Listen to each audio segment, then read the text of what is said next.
We're seeing the growth of community schools in cities like Chicago, where there are 110 community schools, in cities like Portland, where there are 55 community schools, in cities like Lincoln, Nebraska, where there are 33 community schools. And what this is building on an extraordinary, deep, and profound tradition in American society, and indeed in American history. The founders of this movement were really those who, in the early stages of our country and other societies throughout the world, created these little buildings. And they ingathered, as Ira pointed out, the children. And they ingathered the children to train them on how to make their communities a little better. Now they became more sophisticated through the years, but the purposes did not change. And in fact, because there was only one room and there was only one little building, and it might be the center of the community because there was no other public building. It was, in fact, the community building. But now, certainly since 1997 and the formation of the Coalition for Community Schools, there has been increasing growth and development of community schools throughout this country. And the question in part is, why is this happening?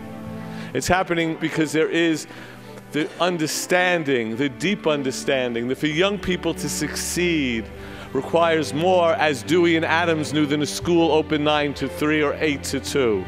It required a school with extended activities that reaches out, as Dewey described, and reaches in, out to the community and brings the community in. Schools need to be open late, 4, 5, 6, 7 o'clock in the evening. They need to be open on the weekends, and we need to involve a lot of other partners in the community to come in and to provide mentorship for my kids, not just the teacher, because the teacher can't do it alone. To have the community involved with the teachers, support staff, the administration in school is absolutely critical. And I say that that is critical and it's important with that community being involved, because when the kids know that, they know that they cannot drive the wedge between the teacher and the home.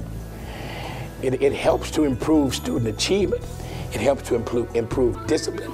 When you have the help and the support of communities and schools, then certain things happen that are better.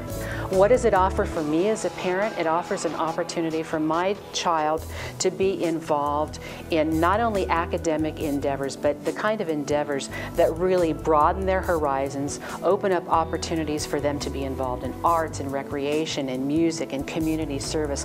If the schools are all focused narrowly on testing, how have community schools grown? Well, they've grown because leaders external to schools are now partnering with schools in much more purposeful and strategic ways, because they see that kids have other needs and they see that schools can't do everything that's needed. You can bring about the motivation, the teamwork, the drive that can't be done by issuing an order. It can only be done by cultivating people's trust and conviction that they're a part of the solution.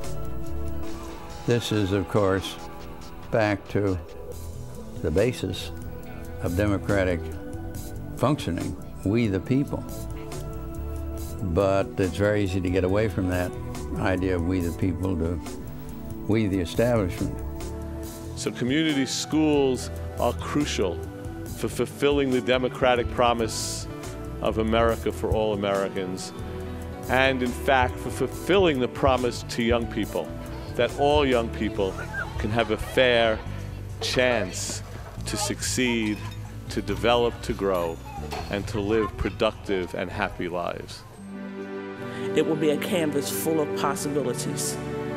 So that is my take on community schools. There is no limit or no boundaries. This thing could really be huge and change lives. We must fundamentally make that our mission, that our job, to see that every last one of them one day has the opportunity to sit here in the halls of Congress and address people about what is important.